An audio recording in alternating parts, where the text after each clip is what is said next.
Good morning, dear students. I am Dr. Sakshi Verma, Assistant Professor in Zoology, Hansraj Mehla Mahavidyalaya.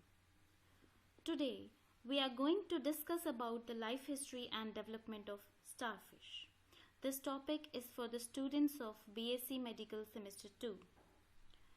As we all know, starfish is a unisexual organism, that is, the male and female reproductive organs are present in separate individuals.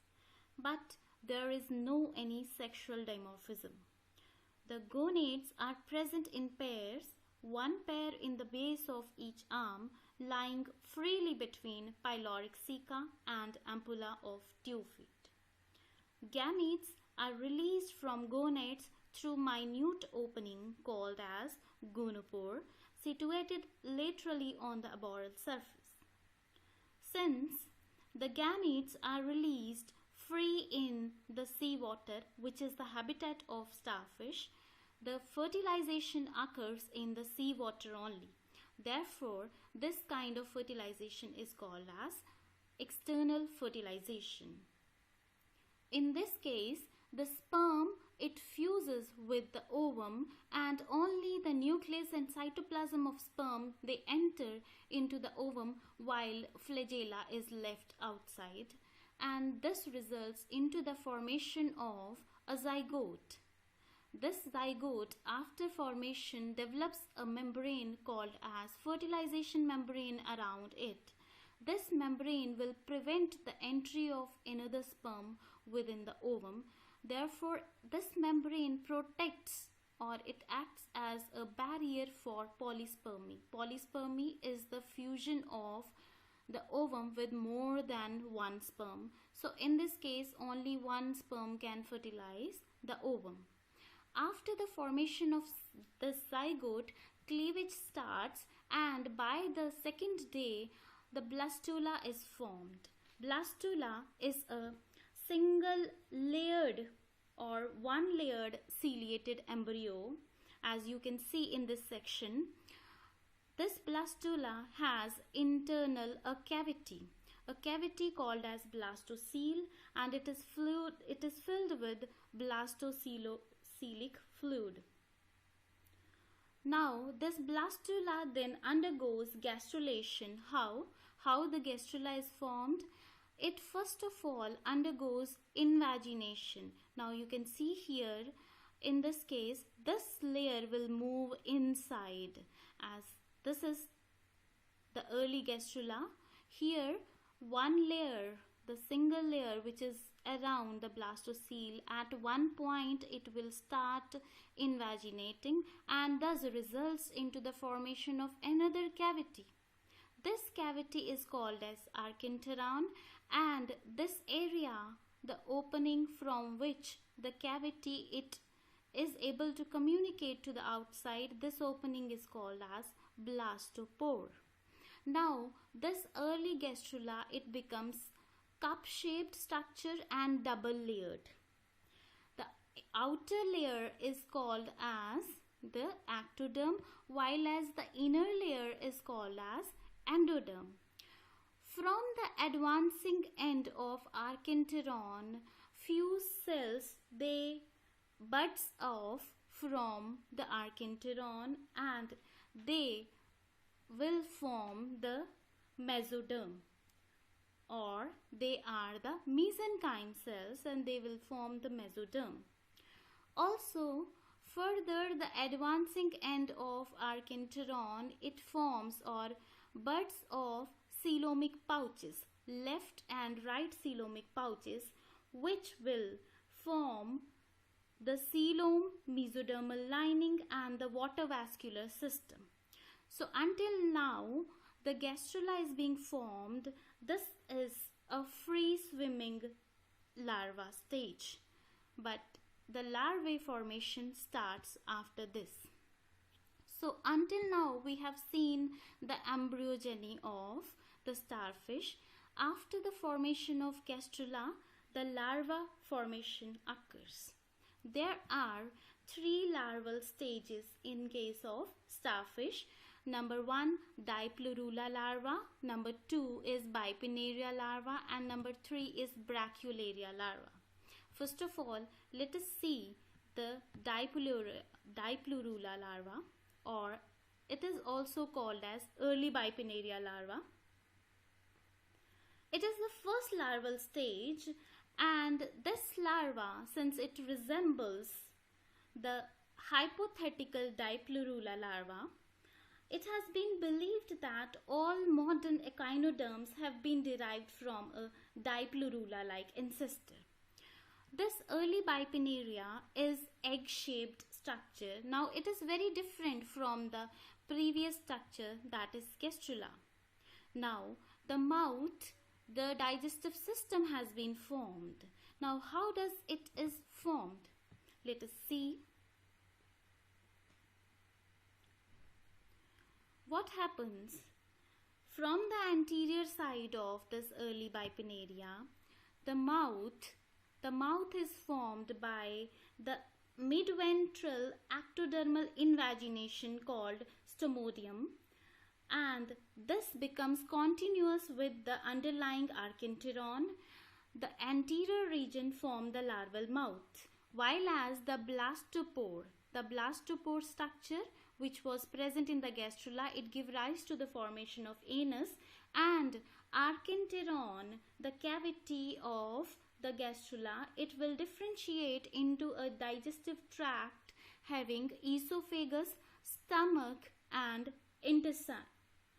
Also, the uniform ciliation of gastrula, since we saw that the gastrula as well as blastula was uniformly ciliated, in this case it is replaced by two ciliary bands. One band is perioral band, you can see here. This is the perioral band of cilia which surrounds the mouth, and another one is adoral band which lies inside the mouth. Therefore it is not being shown here since it lies within the mouth. Now this larva is actively feeding larva. It feeds upon the food particles such as unicellular algae, particularly diatoms, and these are collected from the water current produced by the adoral cilia present inside the mouth. Now this larva swims forward with the help of the perioral band. The perioral band which is present around the mouth. It rotates clockwise and thus leads to the forward movement of the early Bipinnaria larva.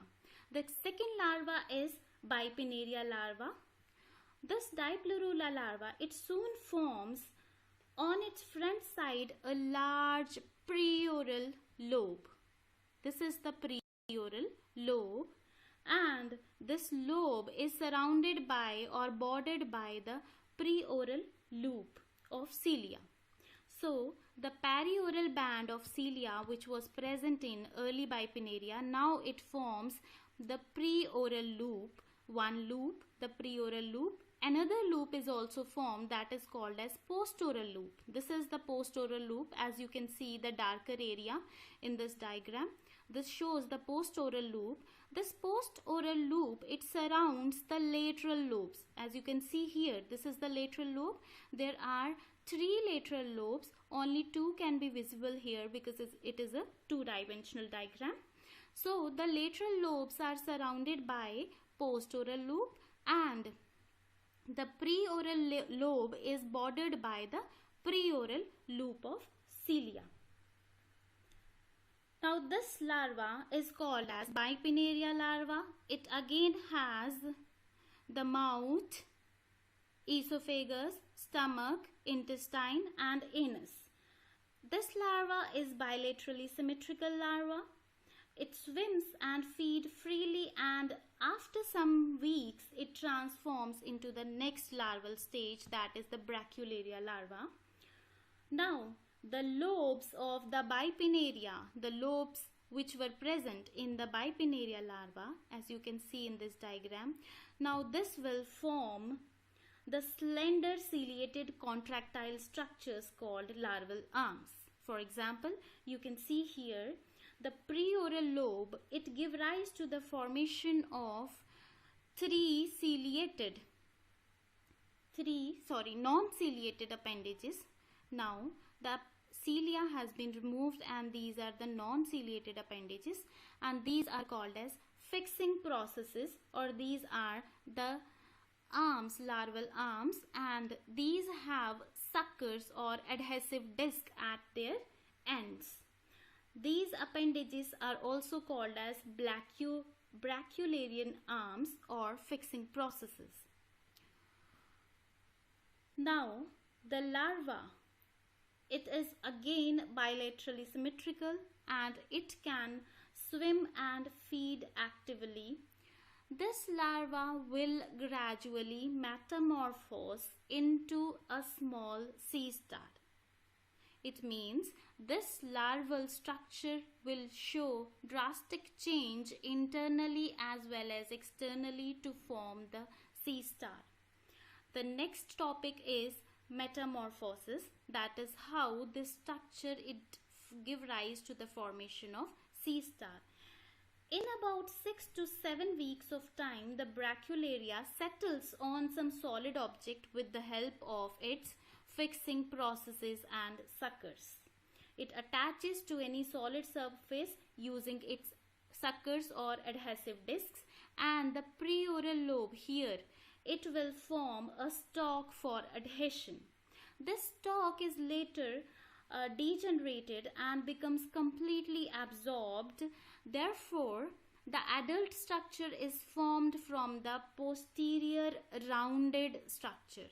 So this structure will be degenerated as it forms the stalk and it is degenerated, and thus the adult or the small sea star is being separated or detached from the stalk.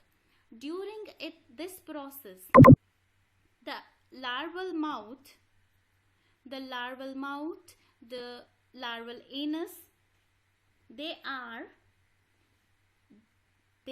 they disappear and new mouths and anus are formed.